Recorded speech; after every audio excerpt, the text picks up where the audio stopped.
धीरे धीरे हो भैया, धीरे धीरे, धीरे धीरे हो भैया, धीरे धीरे गंगा जलवा गिरई हा भैया, धीरे धीरे हो गंगा जलवा गिरई हा भैया, धीरे धीरे टूटे नहीं हो भैया, टूटे नहीं, टूटे नहीं हो भैया, टूटे नहीं हो गंगा जलवा की धारा कभी टूटे नहीं हो,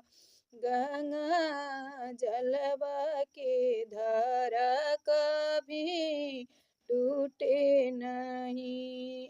भैया के कापेला तर तर हथवा हो, भैया के कापेला थर थर हथवा हो, जुआवा खेला न बैठे जीजा के साथवा हो, जुआवा खेला न बैठे जीजा के साथवा हो, हरिह जानी भैया, हरिह जानी, हरिह जानी हो भैया, हरिह जानी हो दूल्हा रैतिनी बहिनिया के, हरिह जान हो अपना पापा के दुलारुई के, हरिह जानी हो अपना बाबा के दुलारुई के, हरिह जानी।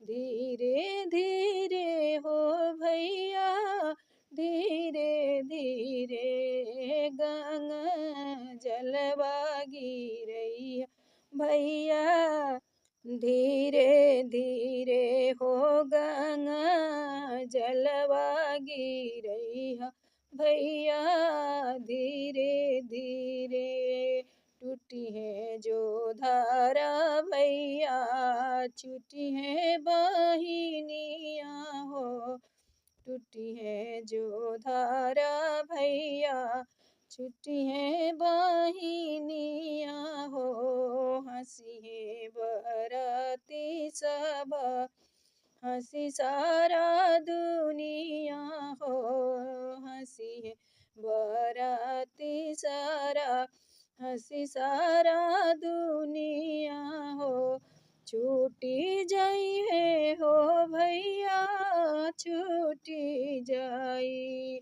छूटी जाई हो भैया, छूटी जाई हो हमारो बाबा के नगरिया, छूटी जाई हो मम्मी पापा के नगरिया, छूटी जाई। धीरे धीरे हो भैया, धीरे धीरे, धीरे धीरे हो भैया, धीरे धीरे गंगा जलवा गिरई भैया, धीरे धीरे हो गंगा जलवा गिरई भैया, धीरे धीरे।